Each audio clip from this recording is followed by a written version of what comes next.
Hello students, today we will discuss nature of management. प्रबंध की प्रकृति।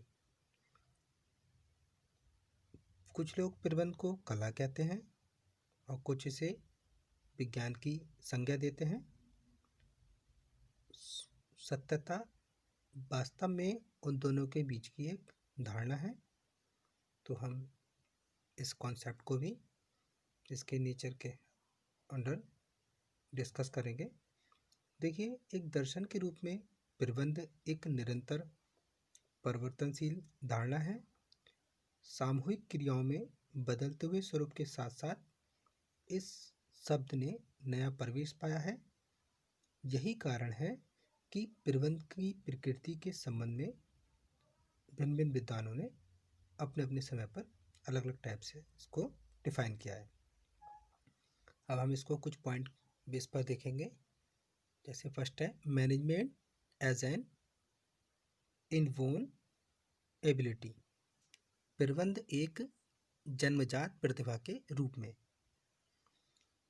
प्रबंध की एक कौशल और ज्ञान जन्मजात होता है जो व्यक्ति को अपने एंसेस्टर से विरासत में मिलता है, मतलब पूर्वजों से विरासत में मिलता है। प्रबंध का ये कॉन्सेप्ट 18th सेंचुरी में तो सही हो सकती है, किंतु मॉडर्न अप्रोच में जहाँ प्रबंध की ये प्रशिक्षण प्राप्त व्यक्ति उद्योग का सफल संचालन कर रहे हैं, ये कहना बिल्कुल तर्कपूर्ण या न्याय संगत नहीं होगा कि प्रबंध एक जन्मजात प्रतिभा है। इनफैक्ट प्रबंध एक अर्जित प्रतिभा है, यद्यपि व्यक्तियों की जो रुचि होती है और संस्कार कुशल प्रबंधक बनाने में उसकी हेल्प जरूर करते हैं। नेक्स्ट नेचर देखते हैं, मैनेजमेंट एन आर्ट और अ साइंस। प्रबंध कला अथवा विज्ञान के रूप में। देखिए, प्रबंध कला है या विज्ञान है अथवा दोनों है, इस फैक्ट का पता लगाने के लिए ये ज़रूरी है कि पहले हम कला और विज्ञान दोनों का अलग अलग स्टडी करते हैं। तो पहले देखते हैं हम मैनेजमेंट एज एन आर्ट, प्रबंध कला के रूप में। तो देखिए, किसी भी कार्य को बेस्ट मेथड से पूरा करना एक कला होती है। जैसे जॉर्ज एंड टेरी ने भी कहा है कि चातुर्य के प्रयोग से इच्छित परिणाम प्राप्त करना ही कला है, या अदर वर्ड्स में कह सकते हैं कि किसी कार्य को करने या किसी उद्देश्य को प्राप्त करने के लिए अपने अनुभव, ज्ञान और कौशल का यूज़ करना ही कला है। प्रबंध भी एक ऐसी क्रिया है, इसमें संस्था में लगे व्यक्तियों से इफेक्टिव वे में कार्य कराना होता है। इसके लिए प्रबंधक समय समय पर इम्पोर्टेंट डिसीज़न लेता है, जैसे कि उसको प्लानिंग करनी होती है, ऑर्गेनाइजेशन करना होता है, कंट्रोलिंग करनी होती है, सिलेक्शन करना होता है, स्टाफिंग करनी होती है, डायरेक्शन देना होता है और अपने जो स्टाफ होता है उसको मोटिवेट करना होता है। तो ये सारी क्रियाएं इसमें शामिल रहती हैं। संस्था के कर्मचारियों को पूर्ण संतुष्ट रखते हुए अधिक कार्य कुशलता से कार्य करवाना एक कुशल प्रबंधक का ही कार्य है। वह वास्तव में एक ऐसी आर्ट है जो लॉन्ग टर्म एक्सपीरियंस और प्रैक्टिस से आती है। व्यावसायिक और औद्योगिक क्रियाओं में वृद्धि तथा जटिलता आने से प्रबंध की जो जिम्मेदारी है, रेस्पॉन्सिबिलिटी बढ़ गई है। अब स्वामी को अधिक लाभ पहुंचाने और जो लेबर है उसको संतुष्टि के लिए तथा अपने राष्ट्र और समाज की प्रोग्रेस के लिए प्रबंधकों को वैकल्पिक विधियों में से जो बेस्ट या इकोनॉमिक मेथड होता है उसको फॉलो करना होता है। आज का जो तीव्र प्रतिस्पर्धा का युग है, भौतिक युग है, इसमें मैनेजमेंट बहुत आवश्यक सा हो गया है, क्योंकि नए नए वैज्ञानिक विधियों का प्रयोग करेंगे तभी हम उद्देश्यों को प्राप्त कर सकते हैं। इसलिए प्रबंध जो होता है सिद्धांत, नियमों, तकनीकी विश्लेषणों और विधियों को प्रयोग में लाना ही प्रबंध को कला के रूप में मान्यता प्रदान करता है। अब हम देखते हैं मैनेजमेंट एज अ साइंस, प्रबंध विज्ञान के रूप में। तो देखिए, किसी विषय का सिस्टमेटिक और सीक्वेंस जो स्टडी करते हैं उसी को हम साइंस कहते हैं। जैसे जॉर्ज एंड टेरी के शब्दों में देखें तो विज्ञान किसी भी विषय, उद्देश्य अथवा अध्ययन का सामान्य सत्यों के संदर्भ में संग्रहित तथ्य, स्वीकृत, व्यवस्थित ज्ञान है। इस प्रकार विज्ञान एक सीक्वेंस में सिस्टमेटिक और एक कलेक्टेड नॉलेज है जो सत्य और तथ्यों पर आधारित है, जिस अवलोकन और परीक्षण के द्वारा प्रतिस्थापित किया जा सकता है और जो सार्वभौमिक है। इस दृष्टि से प्रबंध एक क्रमबद्ध ज्ञान है जो अध्ययन और प्रयोगों पर आधारित है। लगातार अनुसंधान के फलस्वरूप प्रबंध विज्ञान के सिद्धांत भी बढ़ते जा रहे हैं, जिनके ज्ञान के अभाव में कोई भी प्रबंधक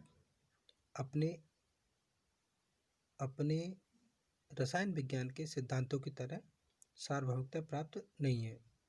इसलिए प्रबंध के विज्ञान को सामाजिक विज्ञान की कैटेगरी में रखा जा सकता है।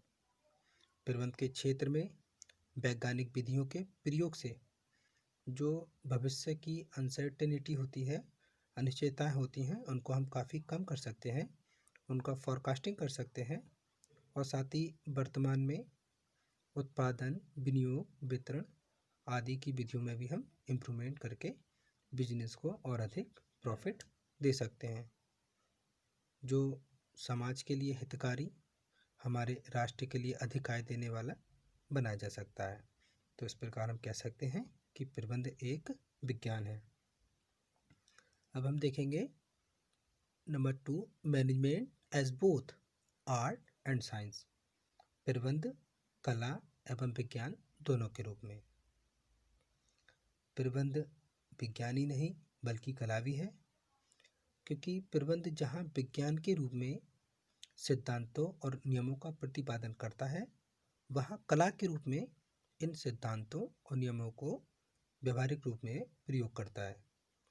एक कुशल प्रबंधक के लिए विज्ञान और कला दोनों पक्षों का उसी प्रकार आवश्यक होता है, जिस प्रकार एक डॉक्टर के लिए जो उसकी नॉलेज होती है औषधि शास्त्र का ज्ञान और उसका उपयोग दोनों ही आवश्यक है।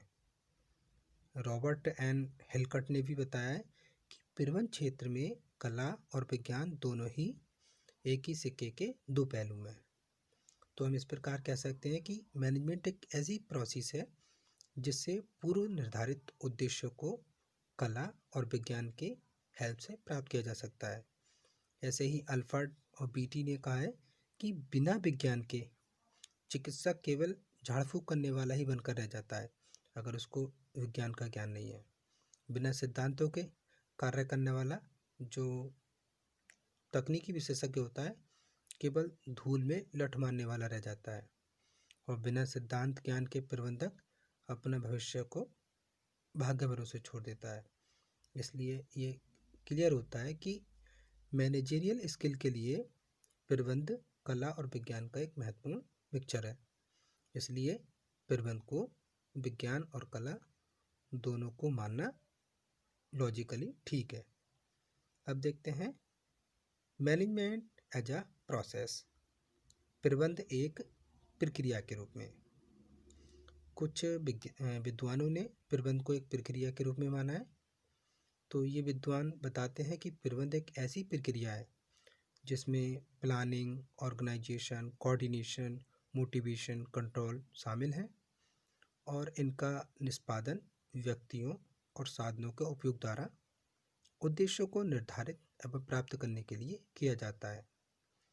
मैकफार्लैंड ने बताया है कि प्रबंध एक प्रक्रिया है जिसके द्वारा प्रबंध व्यवस्थित, समन्वय तथा सहकारी प्रयत्नों के सउद्देश्य संगठनों का सृजन करते हैं।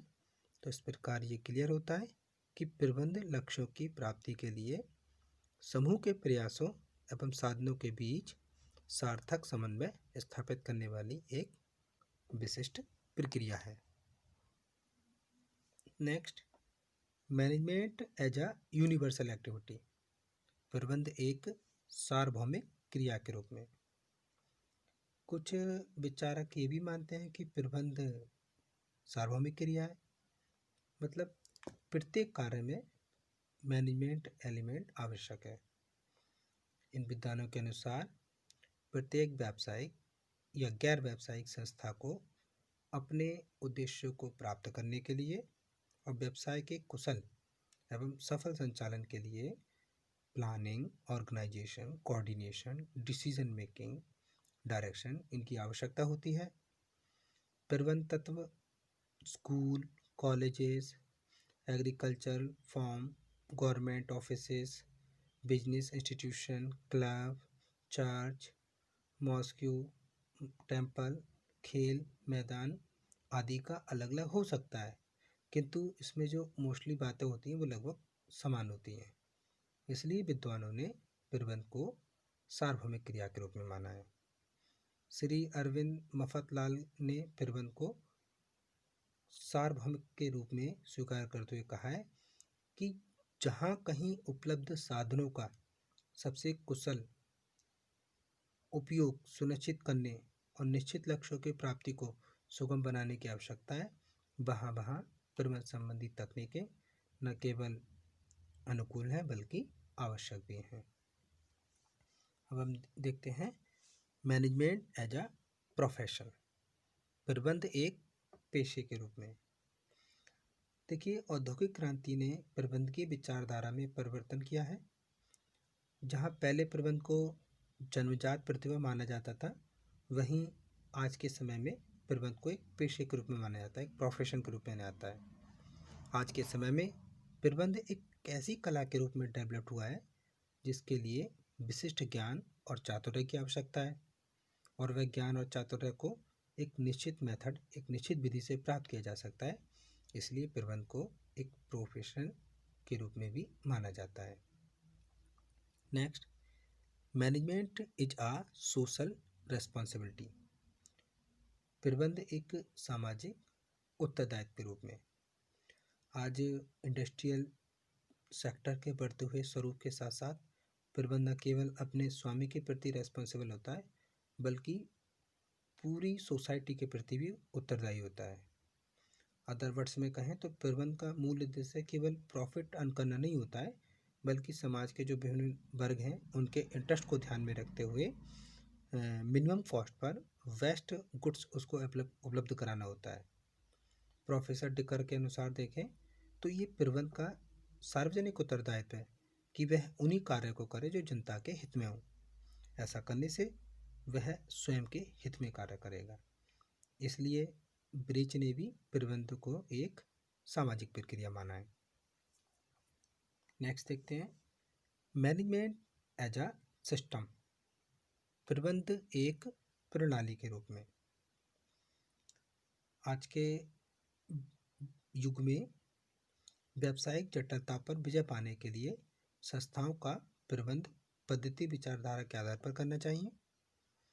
इस विचारधारा के अनुसार प्रत्येक संस्था के संगठन के व्यक्तियों का एक ग्रुप होता है जिनमें आपस में इनफॉर्मल रिलेशन होता है, अनौपचारिक संबंध होता है।